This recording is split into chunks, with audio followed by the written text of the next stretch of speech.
Eh bien, bonjour à tous. Je vous souhaite la bienvenue à ce webinar des révolutions commerciales Inès. Il est 11h30. Je pense que la majorité d'entre vous apprécie la ponctualité et notre volonté, c'est d'être en capacité de maintenir le format que nous vous proposons de 30 minutes puisque nous allons donc débuter pour finir à midi. Alors, avant de rentrer dans le vif du sujet, je tenais tout d'abord encore une fois, à vous remercier puisque vous avez été nombreux aujourd'hui à répondre à notre sollicitation et souhaiter participer au webinaire Inès. Nous attendons à peu près 250 participants, donc je vois qu'il en arrive toutes les secondes à peu près, puisque vous voyez aussi à mon avis le compteur. L'objectif, c'est d'être en capacité de tenir donc le délai que nous nous sommes impartis. Et pour cela, malheureusement, on va limiter la partie interactivité. Donc, j'ai fait le choix de couper les micros et vous m'en excuserez. Mais ce que je vous propose, c'est d'être en capacité de répondre à vos questions à partir de midi.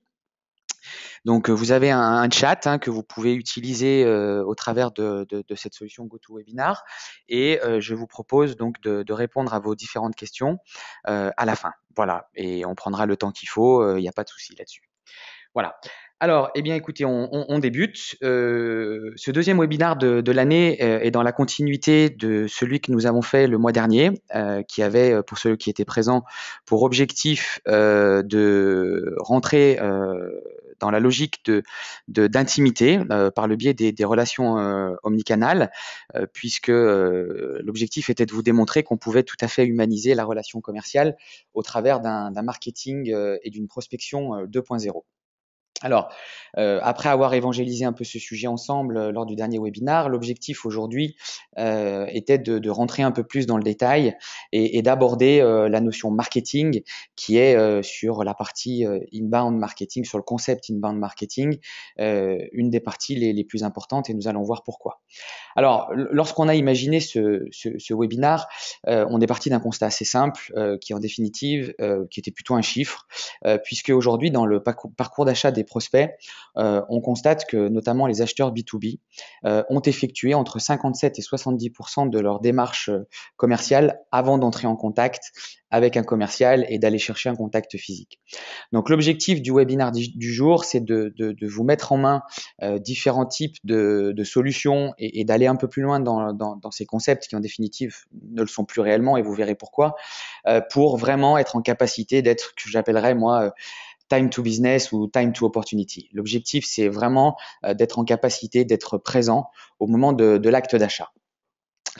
Eh bien, écoutez, après ce pitch, je vous propose de rentrer dans le vif du sujet. Alors, avant, bien entendu, je vais me présenter. Je suis donc Sébastien Rowe, je suis le directeur commercial de la société Inès CRM. La société que je représente est le leader français des solutions de CRM. Notre métier au quotidien est d'accompagner les entreprises dans leur recherche de performance et d'accroissement de leur performance commerciale.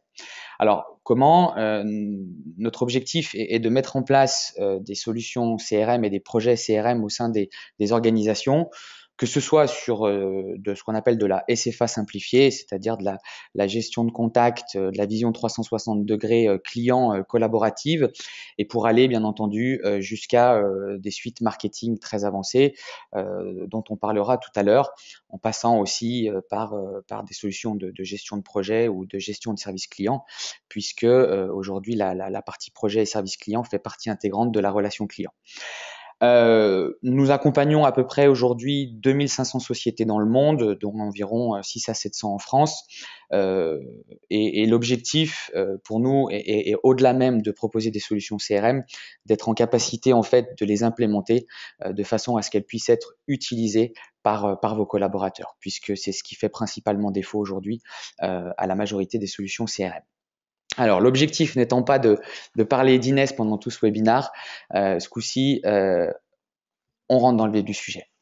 Alors, le marketing 2.0, tel que certains d'entre vous le perçoivent aujourd'hui, puisque parmi les profils qui seront présents, j'ai pu constater qu'il y avait beaucoup de profils marketing, de direction marketing, mais aussi direction commerciale. Pour nous, c'est une intégration dans un cycle de vente que j'ai souhaité décrire de moderne. Alors pourquoi? Parce que effectivement, on est dans un cycle qui n'est plus du tout un cycle classique que vous avez pu connaître jusqu'à maintenant. On était sur de la phase de prospection assez traditionnelle, prospection dans le dur, comme on aime le dire, pour aller ensuite jusqu'au déclenchement de l'acte d'achat.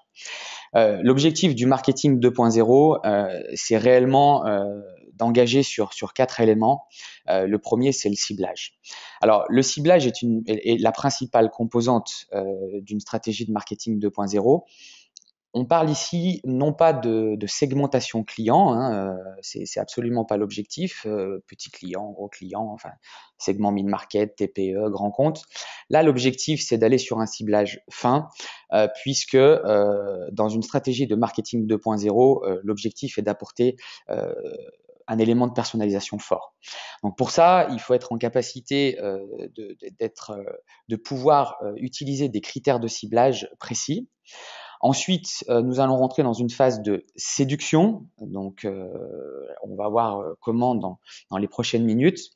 Une notion d'engagement, puis de transformation. Alors, comme il est très difficile d'aborder toute cette thématique de marketing 2.0 en l'espace de 30 minutes, nous avons souhaité aujourd'hui, j'ai souhaité vous orienter sur deux aspects de ce cycle de vente moderne, que sont la notion de séduction et d'engagement. Alors, pourquoi aujourd'hui le marketing 2.0? Quels en sont les enjeux? Premièrement, l'objectif est de développer sa notoriété en valorisant son expertise, et vous verrez que c'est un élément extrêmement important dans une stratégie de marketing 2.0, puisque nous allons essayer de parler plus d'expertise que de produit. Pour créer une expérience client, alors l'expérience client, j'aurais pu mettre plus l'expérience d'achat, mais effectivement, on parle beaucoup d'expérience client aujourd'hui, et entretenir une intimité avec le prospect. On parle beaucoup de PRM aussi aujourd'hui, de Prospect Relationship Management, pour effectivement créer cette intimité qui va ensuite vous amener à closer votre cycle de vente. Comme postulat de base, je souhaitais vous faire partager ces deux schémas, ces deux graphiques qui doivent vous sensibiliser à l'importance désormais d'avoir une gouvernance globale marketing et sales. On n'est plus aujourd'hui dans un schéma où dans notre funnel d'opportunités, le marketing intervenait sur de la génération de matières premières, c'est-à-dire de leads, pour ensuite alimenter les équipes commerciales qui allaient, elles, en définitive, ensuite avancer sur le cycle de vente, que ce soit sur les différents cycles ou différentes étapes du cycle de vente jusqu'à la phase de closing. On est aujourd'hui effectivement dans une gouvernance double. J'aurais même pu d'ailleurs rajouter la partie service client qui joue un rôle majeur dans ces cycles de vente modernes où le marketing va accomplir environ 50% du travail de la vente. Alors, comment? C'est ce que nous allons voir après, mais surtout, c'est de bien comprendre qu'on est aussi aujourd'hui à la fois dans une logique de réponse à un nouveau modèle d'achat, mais aussi pour vous, c'est d'intégrer de nouveaux processus qui vont vous permettre de gagner en efficacité commerciale. On l'évoquait lors de notre dernier webinaire, les contextes concurrentiels sont extrêmement soutenus aujourd'hui. L'objectif, ce n'est pas de démultiplier les forces de vente pour produire le même résultat, mais bien entendu de s'appuyer sur de nouvelles techniques et de nouveaux modèles commerciaux et marketing qui existent pour gagner réellement en efficacité.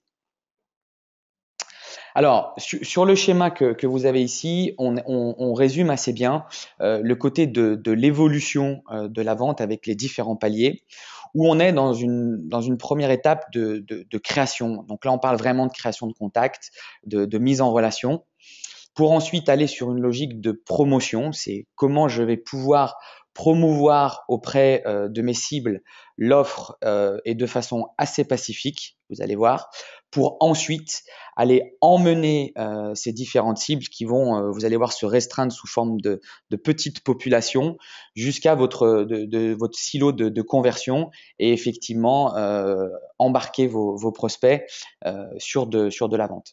Alors, on parle ici beaucoup de prospects, bien entendu, en adaptant un peu ce modèle-là, vous allez tout à fait aussi pouvoir l'appliquer sur des modèles clients où on va parler plus ici d'upsell ou de cross-sell, mais voilà, les concepts peuvent être extrêmement proches. Il n'y a pas du tout de dissonance entre la partie prospect et client. Alors, mon conseil numéro un, mon objectif est effectivement de vous procurer tout au long de ce webinaire quelques tips que vous allez pouvoir conserver et mettre en application assez facilement. C'est de créer un service marketing et com 2.0. L'objectif est vraiment de créer une rupture avec les modèles traditionnels de marketing et de commerce pour effectivement pouvoir avancer et mettre en application ce que nous venons de voir à l'instant. Ça, c'est vraiment plus une phase de prise de conscience et de rapprochement en termes de synergie. En définitive, je dévoile le point numéro 3, mais c'est tout à fait ça. Voilà, les points 2 et 3, pardon. Donc là, l'enjeu, c'est réellement d'être amené à créer une véritable convergence entre vos services marketing et communication avec cette notion de direction des revenus plus globale et cette gouvernance globale du marketing et du commerce sur la vente. Alors, marketing, séduire et conquérir. Maintenant, après avoir expliqué l'enjeu de ce webinaire, mon objectif, c'est de vous expliquer comment on fait pour réussir. Alors, dans les grandes étapes, là, j'ai détaillé un peu plus mon cycle de vente dit moderne. Je sors bien ma partie ciblage et transformation pour réellement me focaliser sur un pan important, un concept que vous avez ou un modèle désormais qui est applicable dans beaucoup de sociétés et que j'espère que vous appliquerez dès demain, si ce n'est pas déjà le cas, c'est la partie inbound marketing. Alors, pour bien expliquer, aujourd'hui dans les processus de vente moderne, on parle beaucoup d'inbound marketing pour tout le traitement de la partie lead entrant, donc détection entrante, et on va parler d'outbound marketing pour toute la partie externalisée. Concrètement, si je prends mon exemple, nous avons cette double stratégie puisque on est très axé sur l'inbound, mais bien entendu, nous avons gardé le caractère un peu historique de la vente au travers d'une force de vente qui aujourd'hui prospecte quotidiennement pour détecter des leads pour nos commerciaux ou ce qu'on appelle des pistes, mais la partie inbound est effectivement celle sur laquelle nous axons aujourd'hui beaucoup notre développement. Donc, si je rentre un peu plus dans le détail des stratégies inbound, l'objectif, ça va être d'attirer et de traquer. Alors, on va voir aussi comment ensuite, mais là, l'enjeu, c'est vraiment de créer du trafic de visiteurs sur vos différents supports pour ensuite pouvoir convertir ces visiteurs en prospects, c'est-à-dire qu'on passe en définitive d'un statut purement visiteur ou suspect, je ne sais pas comment vous avez l'habitude de traiter vos statuts, mais vers un statut qui sera celui de prospect, pour ensuite l'entrer dans une logique de scoring. Alors ça, c'est quelque chose d'assez nouveau, on en parlera tout à l'heure, puisque le scoring intègre ce qu'on appelle la notion de lead nurturing, qui est une des composantes des stratégies d'inbound marketing. Ensuite, nous allons rentrer dans une phase de nutrition. En définitive, on va nourrir nos prospects, les mettre sous surveillance pour ensuite aller jusqu'à la transformation. L'objectif étant d'automatiser ces 5 procédés pour pouvoir effectivement avoir des outils qui vont nous permettre de transformer sans trop d'interaction humaine. Voilà, c'est ça réellement l'enjeu. Alors, pareil, c'est assez vaste comme sujet. Je serais ravi de pouvoir en discuter avec certains d'entre vous. Vous aurez mes coordonnées à la fin, parce qu'il est assez long de traiter toute la partie inbound marketing. Moi, ce que j'ai souhaité aujourd'hui, c'est vraiment attirer votre attention sur 4 éléments importants d'une stratégie d'inbound marketing 2.0.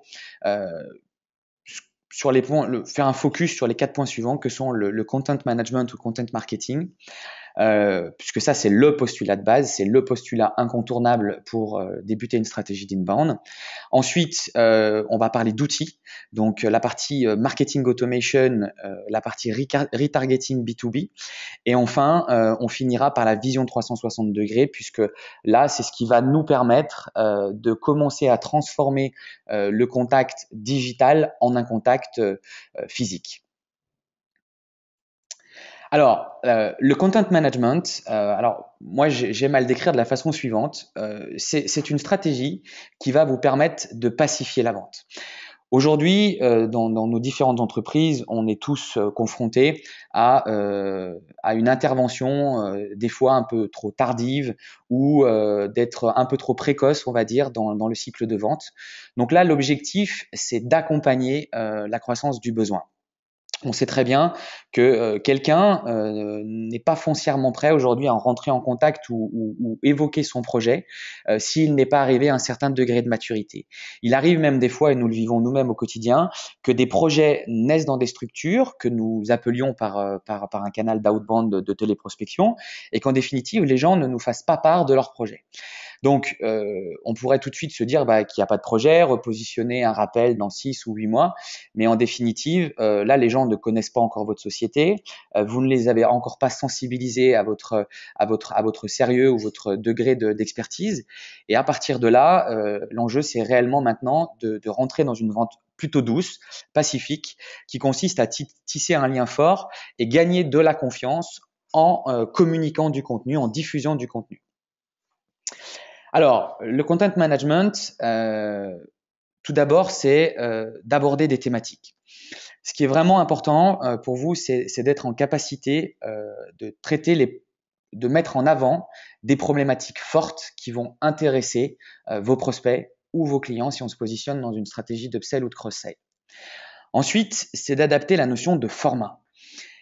Aujourd'hui, incontestablement, il y a des formats qui sortent du lot. On sait très bien que des formats type vidéo ou des infographies ou des webinars tels que nous faisons aujourd'hui ou des supports riches comme des livres blancs ou des recueils clients sont des supports qui sont particulièrement appréciés par les prospects puisque vous allez communiquer au travers de ces supports une vraie notion d'expertise. Ensuite, enfin au travers de ces formats, pardon. Ensuite, on parle de support de diffusion parce qu'il en existe une quantité assez pharaonique aujourd'hui. Vous pouvez tout à fait choisir de diffuser par votre site internet. Par contre, ne négligez pas, si vous êtes en capacité d'animer un blog, de gérer un blog. Les réseaux sociaux vous offrent aujourd'hui des potentialités à l'infini pour pouvoir diffuser vos contenus de manière assez douce. Vous avez aussi bien entendu l'email, vous avez voilà tout un tas de cibles, de supports qui peuvent exister là-dessus.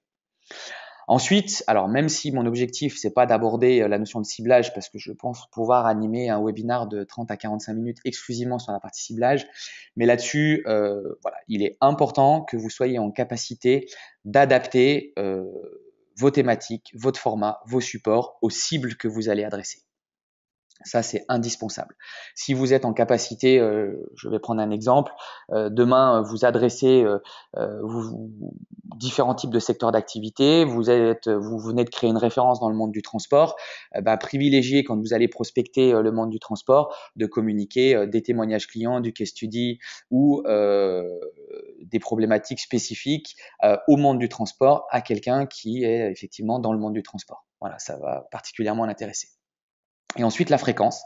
Alors ça, c'est quelque chose d'important. Alors la fréquence, j'ai tendance à dire que quand vous utilisez des supports assez pacifiques ou doux comme sont les blogs ou les articles ou ce genre de choses, c'est assez simple puisqu'en définitive, on va être dans une démarche qui va être plutôt d'entrant, c'est-à-dire que les gens vont venir eux-mêmes spontanément constater, lire vos différents supports. Maintenant, si vous utilisez l'emailing, faites très attention puisque vous pouvez rapidement essorer votre base et l'enjeu c'est réellement de maîtriser cette partie-là puisque vous pouvez retrouver au bout d'un an avoir 10, 15, 20% de taux de désengagement puisque les gens ne seront plus en capacité d'absorber et d'être intéressés par vos problématiques. Alors je vais vous donner un exemple. Alors j'espère que ça va pas. Alors bien entendu, ça m'a un peu mis en péril ma présentation, c'est pas très grave. On a mis à disposition, et vous verrez dans la présentation qu'on vous enverra dès demain, un article qui est très intéressant d'une société que nous apprécions particulièrement, qui est la société Écosystème, sur voilà les meilleures heures de prospection, voilà des tips qui vont vous permettre effectivement de bien choisir vos créneaux horaires, les modèles de diffusion, etc. Voilà. Vous le voyez, vous l'avez peut-être pas vu effectivement, puisque dans la présentation, je pense que GoToWebinar vous focalise sur ma présentation PowerPoint. Je vous prie de m'excuser, donc je ne sortirai plus du contexte PowerPoint. Alors, le content management, l'enjeu est aujourd'hui de séduire. Pourquoi? Alors, apparemment, on me dit que vous ne voyez plus mes diapositives. Alors, je vous prie de m'excuser. Petite erreur technique. Hop. Alors, j'espère que là, ça va. Hop. Voilà. Normalement, tout est revenu en ordre. Voilà. Donc, tout l'enjeu est de savoir effectivement quel contenu vous devez laisser libre, c'est-à-dire libre de téléchargement, ou ceux qui doivent être utilisés pour appâter et être ce qu'on appelle du contenu qui va verrouiller par un engagement de prise de contact et d'engager votre prospect dans un cycle d'intimité qui va être celui notamment qui se traduit par le fait de devoir vous laisser son email. Voilà. Et tout ça, c'est ce qui va vous permettre ensuite de dessiner un processus d'automatisation par de la scénarisation qui va être traité par votre support de marketing automation. Alors, encore une fois, nous, on a plutôt tendance à privilégier, et je martèle un peu sur le sujet parce que c'est vraiment important que vous soyez maître des contenus que vous allez diffuser et que vous soyez créatif, mais à la fois pertinent. Privilégier réellement tout ce qui est contenu audiovisuel, contenu visuel, de la gestion d'articles. Je vous invite, par exemple, à aller découvrir le blog Inès. Nous-mêmes, nous diffusons au minimum un article par semaine sur des problématiques d'expertise. Nous diffusons à peu près par mois un cas client. Nous animons au moins un webinar par mois. Tout ça, effectivement, pour pouvoir créer de l'envie et de l'intérêt envers votre société. Vous allez voir qu'aujourd'hui, l'objectif, c'est réellement d'aborder des thématiques d'expertise pour effectivement être dans une logique de séduction par l'expertise et pas par le produit. Puisque effectivement, les gens ont plutôt tendance à être moins réceptifs quand on doit parler de solutions. Quelques tips, toujours pareil. L'objectif, donc bien entendu, c'est de diffuser de courtes vidéos et photos. N'hésitez pas à filmer vos divers événements pour pouvoir ensuite les diffuser. Publiez vos PowerPoint, vos présentations Prezi via des supports comme SlideShare. Créez une chaîne spécifique pour votre société sur SlideShare, idem sur YouTube, n'hésitez pas. Enregistrez les interventions de vos clients, c'est pareil pour créer des success stories que vous allez pouvoir ensuite diffuser. Ce sont des supports qui sont extrêmement appréciés à la fois par les clients et prospects, mais aussi par la presse. La presse aujourd'hui est abreuvée d'un certain nombre d'informations et ce à quoi ils sont le plus réceptifs pour le moment, effectivement, ce sont les notions de success story et de traitement de problématiques et de mise en valeur de problématiques au travers d'exploration client. Prenez vos contenus, créez vos contenus, prenez des contenus que vous avez créés, vous pouvez en créer ensuite une newsletter, vous agrégez vos différents articles du mois, vos interviews clients et vous allez ensuite pouvoir construire assez facilement une newsletter. Vous pouvez aussi, si vous faites du témoignage client, assembler une dizaine d'articles qui vont vous permettre de créer un livre blanc et encore. Et j'insiste beaucoup à les diffuser, même si c'est pas de la diffusion entre guillemets agressive comme de l'emailing. N'hésitez pas à explorer des pistes comme vos blogs, vos espaces sociaux. Il y a un nouveau support dans lequel nous nous sommes nous-mêmes lancés, que je trouve moi absolument génial, qui est le Paperly. Je vous invite à aller voir. L'objectif du Paperly, c'est de créer votre petit journal en faisant de la curation, en allant chercher des articles, mais à la fois de votre société et puis d'autres sociétés. Voilà, l'objectif est vraiment de créer tout un contexte de notoriété autour de votre entreprise.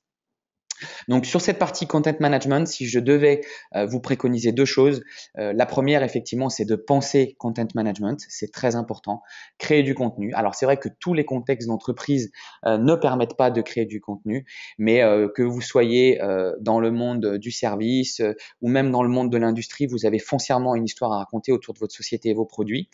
Et par contre, gardez en tête une chose, c'est qu'il est important dans le cadre de stratégie de content management de parler plutôt d'expertise plutôt que de produit. Voilà. Si vraiment vous commencez à parler produit, vous allez essorer votre lectorat ou votre audience et les gens n'apprécieront plus ensuite de vous suivre. Une fois qu'on a passé ce postulat du content management, je voulais vous parler d'outils. Alors, un des outils, c'est quelque chose d'assez novateur.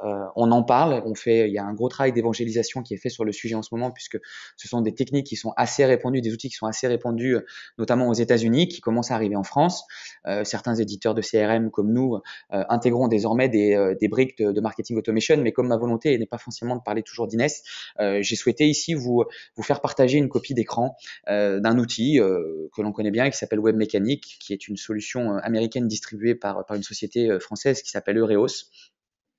L'objectif ici, c'était de vous illustrer un phasage qui est fait dans la solution Webmecanic, où on voit bien ici que on passe d'un entonnoir de 1 107 000 contacts vers ensuite, au travers d'une notion de scoring qui peut être à la fois comportemental ou bien entendu démographique. Donc le scoring démographique concerne toute la partie liée à la société, son activité, sa taille, son chiffre d'affaires, tous les éléments aujourd'hui qui peuvent vous permettre de cibler les différentes sociétés.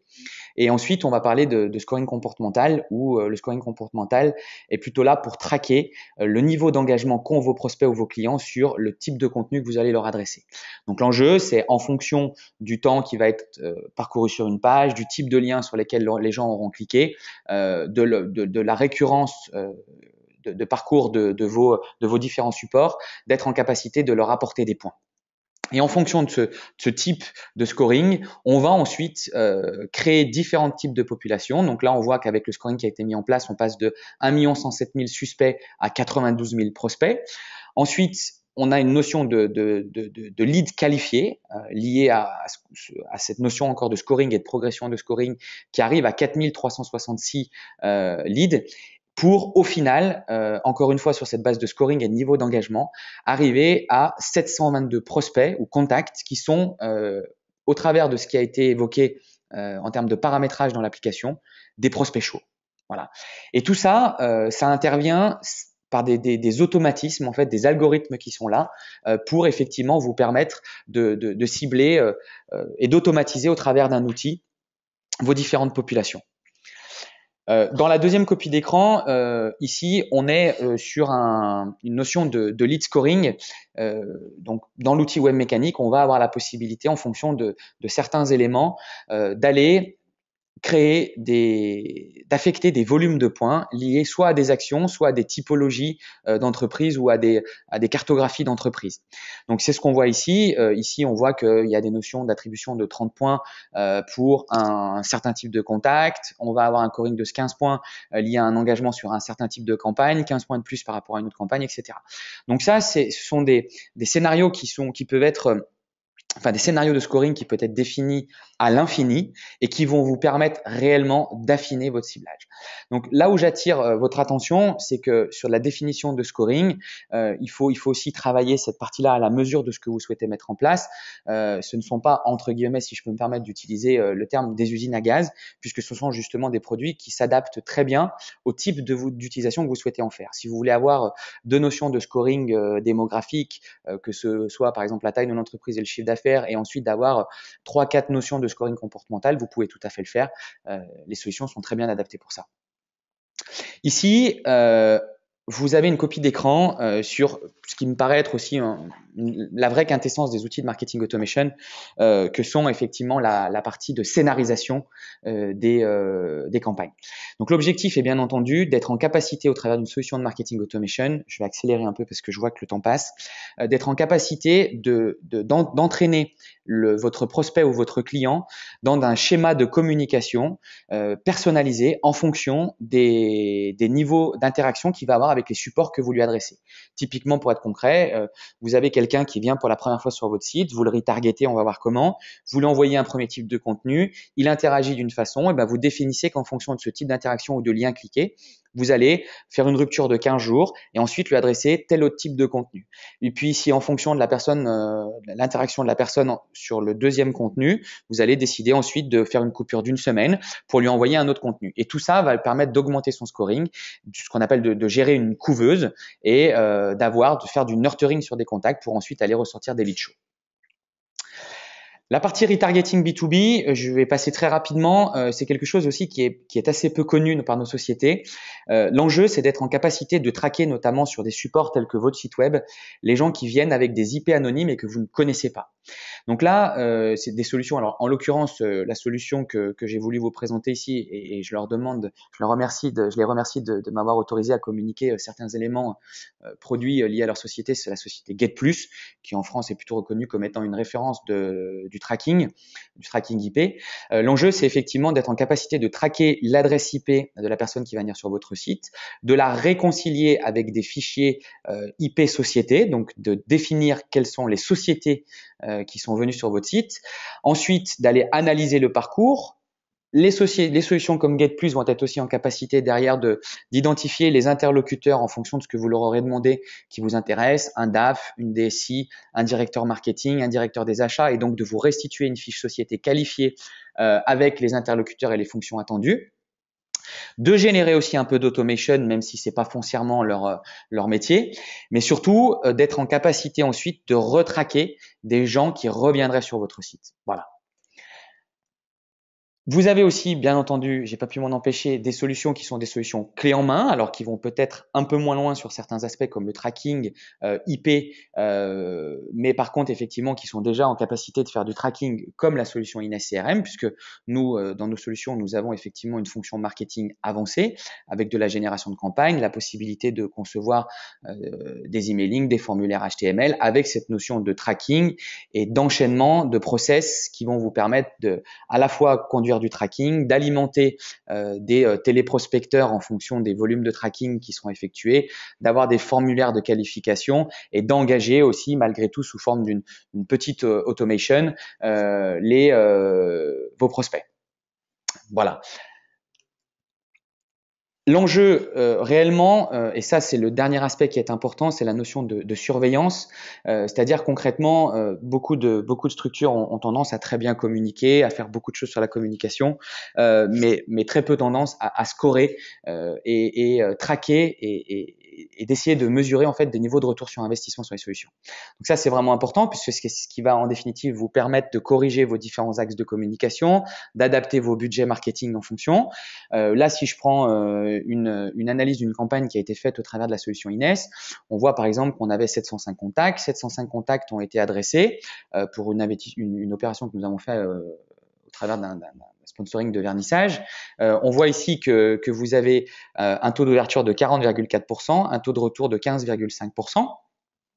285 mails ont été ouverts, 109 liens cliqués, 420 sans ouvrir. Vous avez eu 123 NPAI sur votre cible en temporaire, 54 NPAI permanents et 0 désabonnement.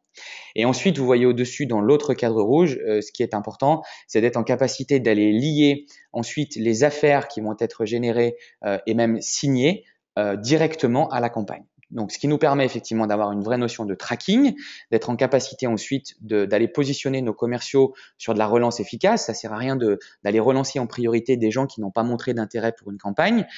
Et ensuite, effectivement, pour la partie marketing et communication, d'ajuster leur budget, d'ajuster leurs éléments de communication, tout simplement d'affiner en fonction. Donc ici, toujours ma notion de conseil. Faites le choix de la solution qui est plus adaptée à votre besoin. Ça peut être exclusivement une solution de marketing automation. J'ai tendance à dire qu'une solution de marketing automation qui n'est pas couplée, c'est mon point 3, avec une solution de CRM, ça serait quand même un peu dommageable puisque vous n'auriez pas cette notion de suivi dans le temps et de transformation du contact digital en contact personnel. Faites-vous accompagner, notamment si vous souhaitez mettre en place des marketing automation sur des entreprises, par des prestataires qui sont spécialisés dans du scoring et de la scénarisation. Lors d'une mise en œuvre, c'est très compliqué de gérer cette partie-là soi-même. Il y a des gens qui sont spécialisés sur cette thématique-là en France, donc faites-vous accompagner correctement. Et enfin, le plus important, puisque j'ai évoqué la notion de couplage marketing automation et CRM, le plus important pour moi, c'est d'adapter vos processus. On voit chaque jour des sociétés qui utilisent des solutions de marketing automation ou de retargeting ou de CRM, mais par contre, souvent, on se rend compte que le niveau d'efficacité capacité est très limitée pour une raison simple, c'est que les outils sont là, mais tout ce qui est processus n'est pas calibré pour assurer la continuité d'une démarche marketing 2.0. C'est ce que j'évoquais à l'instant. C'est très bien d'envoyer des campagnes, mais si vous n'avez pas de processus qui vous permet ensuite d'être en capacité d'aller chercher vos prospects, nourrir vos prospects, de les mettre en relation avec un service d'outbound marketing qui va effectivement être en capacité de nourrir encore un peu plus et de faire évoluer la démarche, ça sert à rien. Voilà. Et enfin, pour finir, l'importance de la vision 360 degrés, puisque là, nous sommes, on va dire, au bout de notre démarche marketing 2.0. L'enjeu, c'est effectivement de travailler sur des solutions qui vont être en capacité d'inventorier tous ces points de contact, de maîtriser l'intégralité des communications qui ont été adressées à vos différents prospects et clients, de coupler ça éventuellement avec de l'historique commercial qui peut être déjà existant ou rentrer dans une démarche de construction d'historique commercial. Tout ça pour une seule chose, c'est bien entendu d'intervenir au bon moment et d'être certain que la personne va vous contacter lorsqu'elle rentre dans une vraie phase d'achat, c'est-à-dire qu'elle a accompli entre 57 et 75% de son cycle d'achat, et aussi ensuite de faciliter la prise de contact entre le digital et le physique. Voilà. Et poursuivre effectivement cette sensation d'unicité, c'est très important puisque quand vous avez travaillé sur de l'automation, que vous avez apporté ce côté humanisation et proximité, intimité avec votre prospect au travers d'un process digital, vous devez être en capacité de conserver cette notion d'unicité avec votre prospect ou votre client sur du lead nurturing. C'est vraiment important. Donc pour ça, je pense qu'il n'existe pas beaucoup de solutions. Le CRM permet effectivement de centraliser, de consolider et d'optimiser cette transition, puisqu'à bien y réfléchir, quand vous positionnez, vous regardez un peu votre système d'information et vos différents outils marketing, vous n'avez pas aujourd'hui de plateforme qui vous permet effectivement de consolider à la fois des informations clients et des informations prospects. Le CRM aujourd'hui est l'outil qui est positionné au cœur du système d'information et de la stratégie commerciale des entreprises. Voilà. Donc là, je vous donne un exemple d'une fiche finesse où on voit bien effectivement que très facilement, avec une ergonomie graphique assez simplifiée, vous allez avoir tout de suite accès aux différents types de contacts qui ont été faits avec la personne. Ce sont les contacts du bas. On va pouvoir voir d'un point de vue digital toutes les actions qui ont été engagées par le prospect, couplées à des contacts physiques, la gestion de rendez-vous, de l'échange d'emails, avec de la notion de gestion de tâches, etc. Voilà. Je passe un peu vite, je suis navré, mais effectivement l'enjeu c'était d'essayer de respecter le timing. Comme à chaque webinaire, je finis systématiquement par des chiffres pour vous convaincre. Alors j'en ai mis beaucoup ici. À chaque fois, j'ai un peu de mal à sélectionner ceux qu'on peut trouver sur le net. Ce que je vous propose, c'est de ne pas tous vous les faire partager. Par contre, on va vous adresser la présentation et vous aurez même la vidéo. Dans les heures qui viennent, je vous laisserai les découvrir parce que vous allez voir, c'est criant et je pense que vous ne pouvez pas ne pas être convaincu après avoir parcouru ces différents graphiques. Voilà. Donc typiquement, on voit aujourd'hui que les sociétés qui multiplient des publications sur leur blog ont plus de capacité à convaincre leurs prospects. Ici, par exemple, alors je vais aller un peu plus loin. On voit que des gens qui font du SEO correctement, tout ce qui est notion de référencement, ont grosso modo une capacité de conversion qui est à peu près, alors on va dire un peu moins, on va faire la fine bouche, à peu près 8 à 10 fois supérieure à une société qui fait exclusivement de la partie de l'outbound, c'est-à-dire de la prospection classique.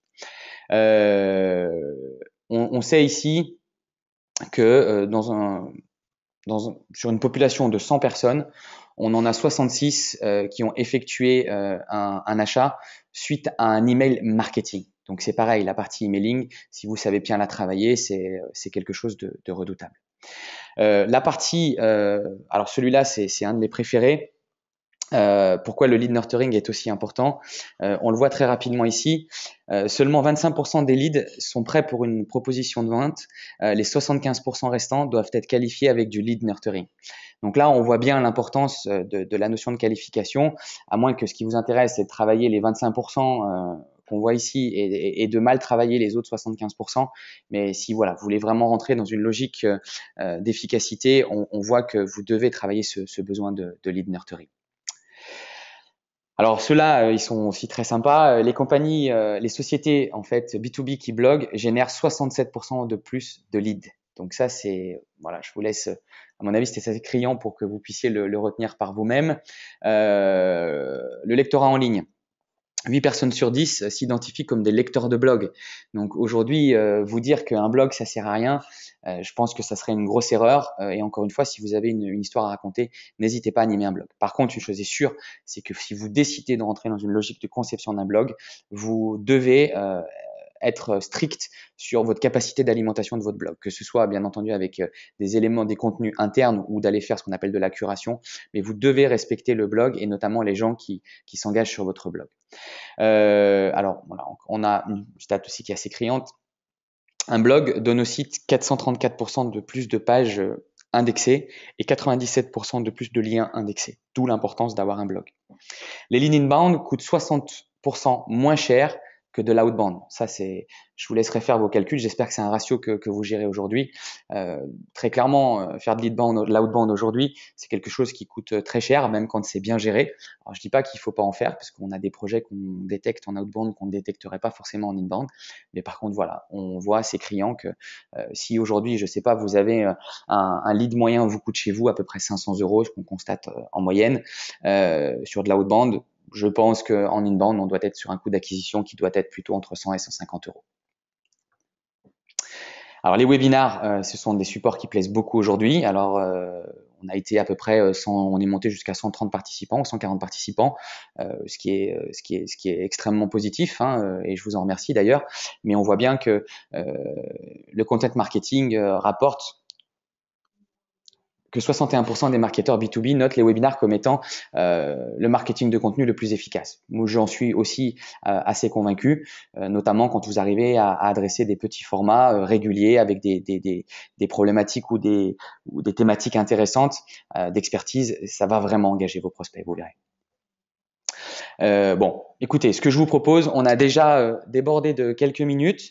Je vais rentrer dans les questions. Je vais simplement…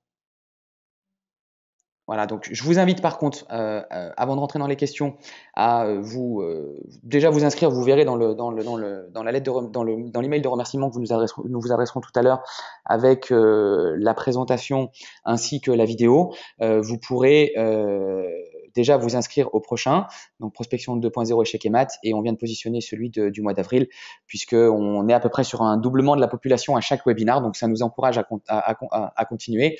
Je vous engage pour ma part, si vous le souhaitez, à proposer vos webinars, ces webinars à différentes personnes autour de vous, pour effectivement qu'on soit de plus en plus nombreux à partager ce type d'expérience. Voilà. Vous avez mes coordonnées ici, mon email ainsi que mon téléphone portable. Je vous invite à en user, à en abuser si besoin. Vous pouvez m'appeler, je suis tout à fait joignable.